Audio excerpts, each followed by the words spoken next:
Hello students. आज पुनः अपने वीडियो के साथ आपके सामने। जैसा कि मैं नाम कर चल रहे थे, मैंने आपको एलके श्रृंखला के कल नाम बताए थे कि आईपीसी नाम को हम कैसे बनाते हैं और किस हिसाब से उसकी गिनती करते हैं। गिनती करके कौन सा नाम पहले लिखते हैं, कौन सा बाद में लिखते हैं। उन नामकरण के अंतर्गत मैं जैसे एक उदाहरण फिर से आपको बता रहा हूँ। मान लीजिए मैंने कहा CH3 CH C3H7 CH CH3 CH C3H7 CH2 और CH3। अब आपने ये श्रृंखला देखी। इस श्रृंखला का मैंने पहला नियम बताया था कि सबसे पहला नियम होता है लंबी से लंबी श्रृंखला का चयन करना। जब लंबी से लंबी श्रृंखला का चयन किया जाएगा तो चयन करते समय हमको यह ध्यान रखना है कि किस तरफ से चयन अंकन करेंगे। तो अंकन हम उस छोर से करते हैं जहां से मूलक हमारा पास में दिया होता है।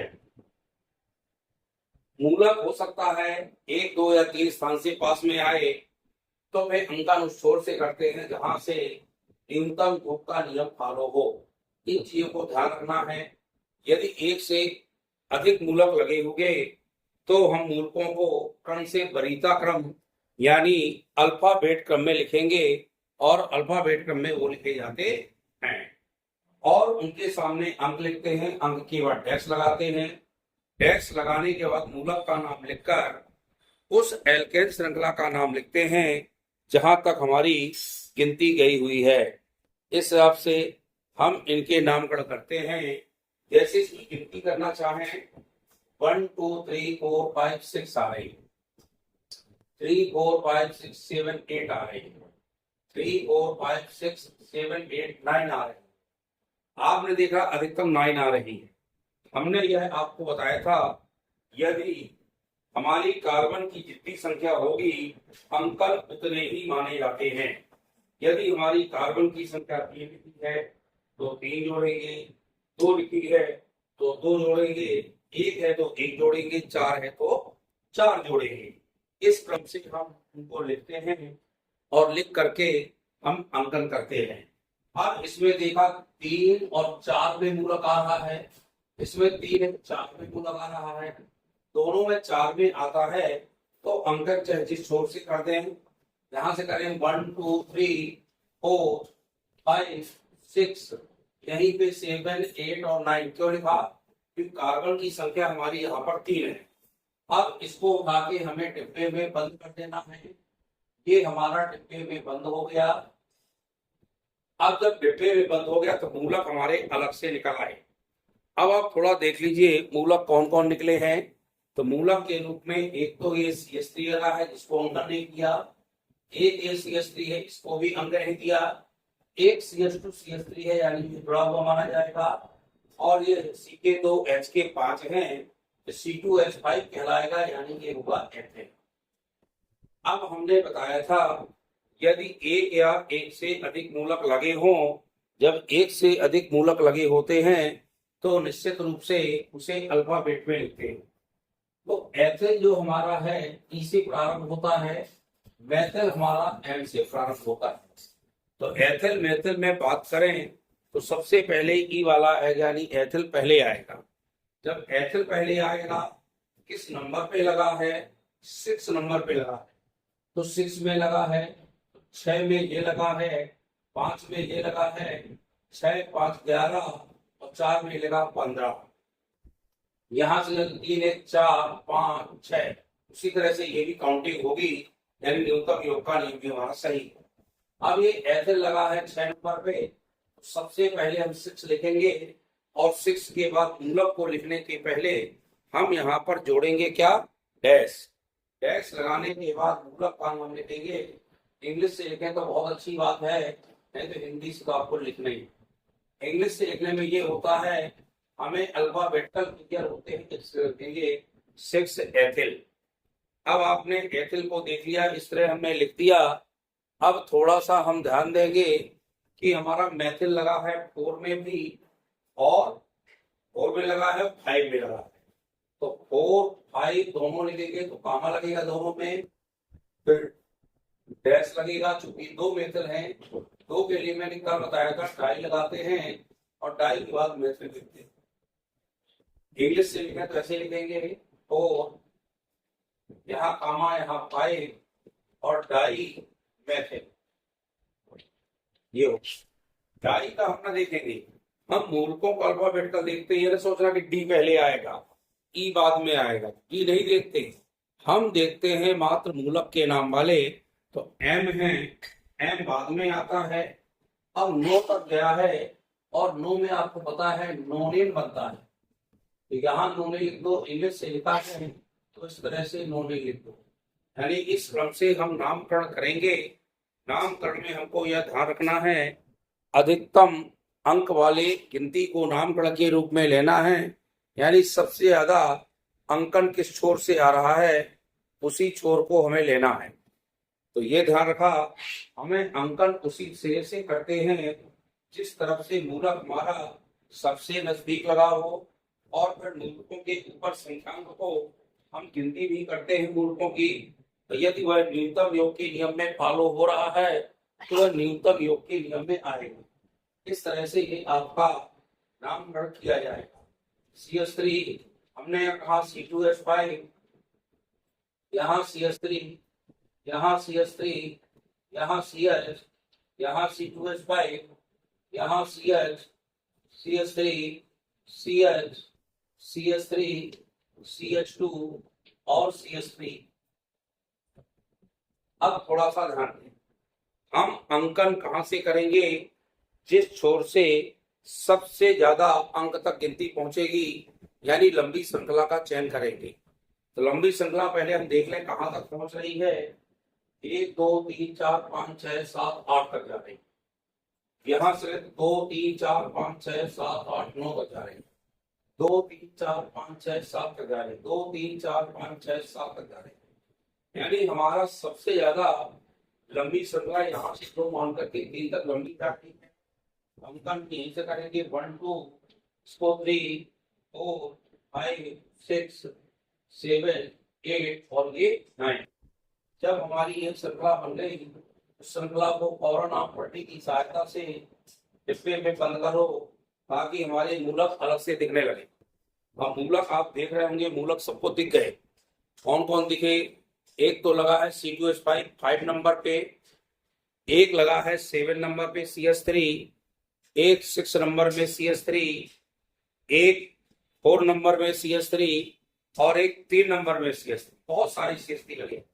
CS3 कितने लगे हैं, 1 2 3 और 4 मूलक लगे CS3 वाले मेथल है। और एक लगा है एथिल, एथिल 5 में है, लेकिन एथिल को ई से प्रारंभ होता है, मेथल एम से प्रारंभ होता है, इसलिए सबसे पहले हम गिनती एथिल की करेंगे। क्यों, क्योंकि ई से प्रारंभ यानी अल्फाबेट में पहले आता है। यहाँ लिखते हैं 5 एथिल। आपको हिंदी से तो हिंदी से लिख लें, कोई दिक्कत नहीं है। दो मूलकों के बीच जब मूलक आएगा, अब यहाँ पे कॉमा लगेगा। आपने देखा, अब 3 में मेथिल, 4 में मेथिल, लिखते चलो 3 4 5 में तो नहीं लगा, 6 में लगा है और 7 में लगा है। अब यहाँ कॉमा लगेगा और यहाँ लगाएंगे डाई मेथिल लगाएंगे। चूंकि 9 तक गिनती गई है तो 9 में फिर वही नोनेट बनता है, तो यहाँ नोनेट लिखेंगे। 3 5 एथिल 3 4। अब डाई क्यों आएगा, डाई नहीं लगेगा क्योंकि 4 मेथिल लगे। 4 के लिए टेट्रा लगाते हैं। क्या लगाते हैं, फिर सुन लीजिए, 2 के लिए डाई, 3 के लिए ट्राई, 4 के लिए टेट्रा, TETRA। मैं फिर एकदम साफ साफ इसको डाई लिख दिया, मैंने धोखे में ध्यान दिया, ये थोड़ा ध्यान रखें। 4 के लिए टेट्रा आता है, TETRA, टेट्रामेथिल। टेट्रामेथिल के बाद क्या आएगा, नोनेट। जितने मेथिल लगे होंगे, यदि 2 लगे हैं 2 के लिए डाई जोड़ देना, 3 आ जाए तो 3 के लिए ट्राई कर देना, 4 आ जाए तो 4 के लिए टेट्रा कर देना, 5 आए तो पेंटा कर देना। इससे ऊपर तो आते नमूने हैं, इस प्रकार से लिखेंगे। हिंदी से लिखेंगे तो 5 एथिल, देखेंगे लिख दूंगा आपको, 3 4 6 7 ये लिखा टेट्रा और इसी में जोड़ेंगे मेथिल। टेट्रा मेथिल के बाद चूंकि नोनिन है तो यहाँ नोनिन लिख देंगे। ये क्रम रहेगा आपका नामकरण बनाने का। अभी मैं एल्केन श्रृंखला के नाम बता रहा हूँ। आप जब इसमें परफेक्ट हो जाएंगे तो मैं एल्कीन और एल्काइन के बताऊंगा, फिर सक्रियात्मक समूह की चर्चा करेंगे क्रमबद्ध तरीके से। एक मैं और लिखूं CH3 CH2 CH CH3 CH3। ये मैंने बहुत छोटा दिया। अंकन कहां से करेंगे? जहां से मूलक पास में होगा और लंबी श्रृंखला का चयन करेंगे। तो अंकन कहां से करेंगे? 1 2 3 4 1 2 3 4 दो में ही आ रहा है, चाहे नीचे कर दो, आप श्रृंखला ही बराबर है तो यही कर दो 1 2 3 और 4। ये हमारा डिब्बा बंद हो गया। टू में क्या लगा है? यहाँ पे 2 नंबर में सिर्फ मेथिल लगा है, एक ही मूलक लगा है, 2 में मेथिल जोड़ दो। क्या जोड़ोगे? यहाँ पे जोड़ेंगे 2 मेथिल, मैं हिंदी से लिख रहा हूँ ताकि आप लोग हिंदी मीडियम के हैं। 2 मेथिल और 4 में क्या बनता है? 4 में बनता है ब्यूटेन नाम बनता है, तो 2 मेथिल ब्यूटेन आएगा। जाएगा 2 मेथिल ब्यूटेन के नाम से लिखा जाएगा। इस तरह से कोई भी आए हमें लिखने में दिक्कत नहीं होनी चाहिए, चाहे श्रृंखला लंबी दी हो और चाहे किसी भी रूप में दिया हो। आप इस तरह से करना सीखिए। CH CH3 और CH3। आप देखिए और छोटा गिनती 1 2 3 1 2 3 1 2 3 सब जगह 3 आ रहे हैं, तो सीधे सीधे क्यों ना करें? 1 2 3 करा, 2 में मेथिल लगा है, यहाँ लिखेंगे 2 मेथिल, 2 में बनता है प्रोप, तो प्रोप में जोड़ेंगे N। हम N क्यों जोड़ रहे हैं?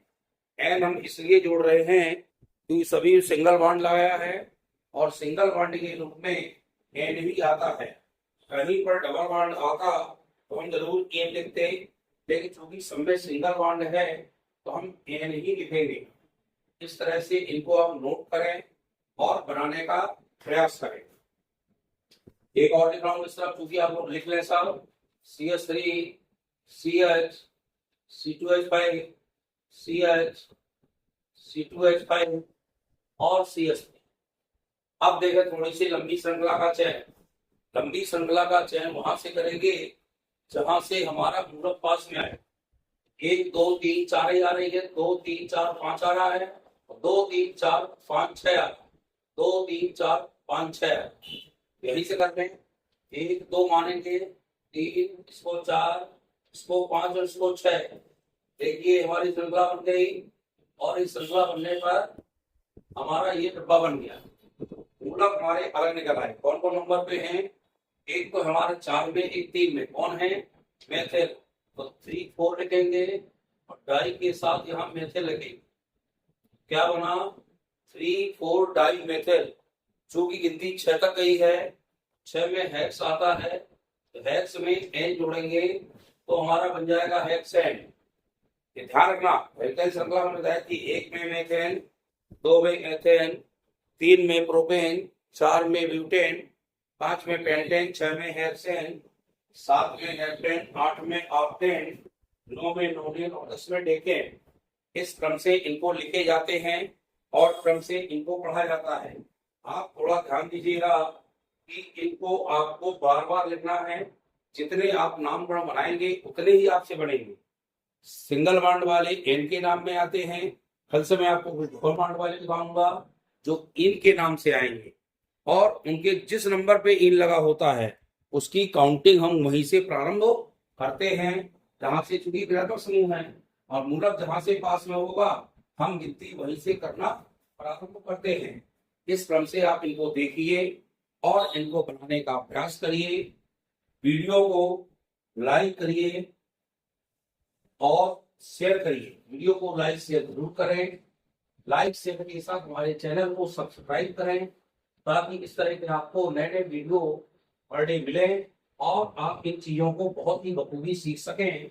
और सीखेंगे तभी जब आप इनका प्रयास करेंगे।